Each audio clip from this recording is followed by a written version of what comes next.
welcome if you've not been here before, or welcome back if you're a regular to the Citizen channel. I hope you're all staying safe and well. And we've got a Moments in Time for you today, a Moments in Time in our little History Boys features. And we're going to go back to the 20th of March, 1999. Yes, not the obvious thing we're going to look at in a wonderful season, or what turned out to be a wonderful season. All right, at a very low level, but it was certainly wonderful for us as City fans at the time. We're going to go back to a Colchester. I think we're called Colchester United, although they just tend to get called Colchester versus Manchester City. A 6 p.m. kickoff. That was quite unusual. So go and have a look at that today and the circumstances surrounding it. So please join me for this little Moments in Time. Please, if you are new to the channel, push that subscribe button, push the bell notifications. Everything City, past, present and forever, of course. So if you can spread the word, it'd be much appreciated. I'm trying to get between 15 and 20 likes for these Citizen vlogs. So if you can give us that little thumbs up and help me towards that target, I'd be very grateful. Yes, I mean, it's hard to believe that now that back in 1999, which as I'm recording this is some 24 years ago, more famous, of course, for a trip to Wembley and that historic playoff victory. It also saw the first sort of round of football matches offered as pay-per-view on Sky TV, who actually had a subscription channel, but obviously they did it with boxing and stuff like that, and there was a bit, people objected to the fact that, they're having to pay for something. They already had a Sky subscription, but they were still expected to pay for stuff, and of course it went over to football. And Colchester and City were amongst those chosen to feature in what Sky called, well, an experiment, but there's always a means to an end with experiments. And it was an experiment that was generally unwelcome amongst the majority of fans, not just City fans, but fans in general, as it was with things like boxing and stuff like that. The Sky ads themselves, of course, I've not found any ones for the actual Colchester side, which might have featured a Colchester player. I've only got one there for Sean Goater in the background with the Sky ad with the tagline, "You won't miss it, make sure you don't." So if you're a Colchester fan and you're watching this, let me know. Give us a copy of what yours was. Be interesting to see it. And of course, Sky and everyone in between, as far as football is concerned, changed the model over the following 20 odd years. Of course, you don't really get much PPV, but you certainly have to pay plenty of money to various people now. Sky, BT, you name it, we have to pay it out to everybody if you want to watch our football teams. But yeah, I think 20 odd years gone since then. Most football fans were quite rightly wary of this innovation, as sports fans were in general, no matter what the sport. Although at the time, of course, well before every game was available. I mean, you can watch now. All right, legally you can watch City most games, but even now you can't. You're not guaranteed to watch every City game. As I'm recording this, it might have changed. If you're watching this further down the line, that might have changed. But so a charge of £7.95, which is what it was through Sky Box Office, seemed on the face of it reasonable. Certainly for City fans, anyway. I say there's always a big following for City, and places like this, the 6,500, 7,000 capacity, you could never get enough tickets anyway. So there's a lot of fans who wanted to watch it, and if you can't watch it, why can't we watch it through our normal Sky? Well, it just wasn't happening in those days. So £7.95 didn't seem that excessive to some fans at the time. As I said, it was only a minority that accepted it. Many weren't very happy at all. And of course, it gives a chance for many City fans to watch this who wouldn't have been able to watch it in the first place. So don't forget, at the time, £7.95 compared, it cost £14 to stand as an adult on the Kippax, and it cost £10 to sit in places like the family stand and the North stand as well. You could get it for a tenner, so obviously it was dearer. Sometimes dearer to stand on the Kippax than the North stand, but that depended on the game and who were playing, etc., etc. So on the face of it, cheaper than it was to actually go to the game, certainly at our place, of course, and probably places like Colchester as well. Despite this, as I said, most thought it was a rip-off, not the price, but as I say, Sky taking the subscription off you and then asking you to pay extra as well. But as fans, we did always want to watch our team. And if we couldn't get there in the flesh, what's the supporter to do? And of course, Sky knew things like this, and it plays on that sort of loyalty, if you like, from supporters.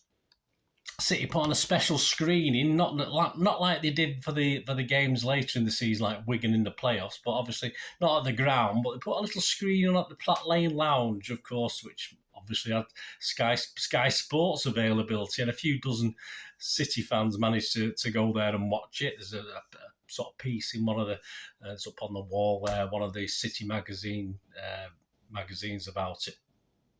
And of course, it had one of those old-fashioned pull-down screens that you got to watch these games on. Elsewhere, if you're not making the trip to Colchester, you'd expect pubs and various homes with the go-to spots. I can't even remember where I watched it. I'm sure I did, but I can't even remember. I probably watched it with my lad somewhere at the time, but yeah, I can't think back now to where and when. Let me know where you did. Let me know if you can remember. At £7.95, the price, as I said, was not widely liked, as I've stated, but the fans appeared a wee bit more put out by the 6 p.m. kickoff. Yeah, that was the problem. It wasn't particularly this 6 o'clock on a Saturday night. I mean, that was even causing more consternation. The prize of watching the game.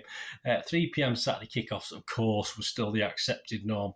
Oh, how little did we know what was coming down the line. City, of course, were a big draw away from home in Nationwide Division 2. Most clubs had their biggest crowd for the visit at City. Not all, but most. So how did pay-per-view affect the coffers at Colchester? Obviously, they earned money from it, which is good for them. It's great for them, a club like Colchester. But how did it affect their support on the night? Well, it didn't really, because they still had their biggest crowd of the season against us as well. A crowd of 6,554. 1,100 City fans were in attendance on the night. So what did we get? What did Sky provide the watching public at home and in the pubs and at the Platt Lane? What did they get? What sort of footballing masterclass did Colchester and City serve up to the paying public? Well, it wasn't great. It certainly wasn't a feast of football. It certainly wasn't that. City went into this game sitting 6th place, just clinging on to that playoff spot. Colchester just outside the relegation spots. I think they were around about 18th at the time, and they actually finished 18th at the end of the season, so not too much damage done with this one. A City 11 that day is the names: Nicky Weaver, Lee Crooks, Richard Edgill, Gerard Vikins, Andy Morrison, Tony Vaughan, Michael Brown, Ian Bishop, Gareth Taylor, Sean Goater, Terry Cook, and on the bench, Jeff Whitley, he came on, and not used Dickoff and Allsop. And Mr. Kevin Horlock was suspended. He's probably been walking aggressively at someone, I can't remember now. Despite Colchester starting the better, by half-time, it had been a fairly dire 45 minutes. As you'd expect, Colchester versus City. We didn't always turn it on, did we? Let's be fair. I'd imagine the Sky switchboards would have been busy with people ringing to ask for the money back at that stage at half-time. In fact, for the crowd there, and City fans in particular, most of the entertainment in that first half came in counting how many balls were actually kicked over the small stands and lost or hopefully retrieved. They probably had a couple of runners outside retrieving the balls, but when it happened, brought about most of the biggest cheers in the first half, in fairness. But thankfully, as far as City fans, we got a result, and a result was always going to be the most important part, whether it was done in style or whether we just snuck it. So, as of course, we just desperately wanted to, even though first and second place were probably out of reach, we just wanted to cling on to that playoff spot. Sean Goater, obviously a bit of a rollicking from Joe Royle at half-time. Sean Goater and the rest picked it up in the second half and had a much better time of it. On 54 minutes, he scored the goal that would be the difference between the teams. Terry Cook was a provider, and it was a cracking goal from Sean Goater, chipping and volleying the ball into the net over a goalkeeper who was caught off his line just a little bit. Soon after he set up Gareth Taylor, the City fans were in raptures. We thought we had a second, but that was ruled for offside. And it was a little bit nervy for the rest of the game as we clung on to the 1-0. And in fact, it was a history-making goal, because that goal, of course, became the first goal ever scored on pay-per-view in this country. City hung on with thanks mainly to man of the match Andy Morrison, but also, a lot of rave reviews for a 20-year-old goalkeeper named Nicky Weaver. I think we'll hear a lot more about him, of course, in the coming, months, perhaps, a couple of years anyway. But he also played his part in this. Joe Royle admitted himself we hadn't played well, but overall probably shaded it. He's probably right, and we deserved the 3 points to keep us in playoff contention. This would actually be the start of an 11-game unbeaten run that saw us safely into the playoffs at the end of the season. I'm not going to go on about that. You know what happens there, finishing third. And we did have another pay-per-view to look forward to as well, our penultimate match of the season, or the league season. We had the playoffs to play. A trip to Bristol Rovers, who again, despite pay-per-view, would have their best attendance of the season. So it wasn't affecting bums on seats, that's for sure. But Bristol Rovers would have been happy with the extra income, and I think Sky would have been relatively happy as well. So despite the problems, I think the experiment went not too badly for them, that's for sure. So thanks for joining me for this little moments in time, Colchester versus Manchester City, the 20th of March. 6 p.m. kickoff, and the first ever City game to be featured on pay-per-view, and Sean Goater, the scorer of the first ever goal scored on pay-per-view as well. So there you go, a bit of history. There we go, we've got history, haven't we? That might not be anything significant, but it's all part of the rich tapestry of a club's history, whether we Accrington Stanley to York City, we've all got it, whether it's trophies or just games and incidents like this. Let me know, please, if you've got any memories of this. Did you go to Colchester?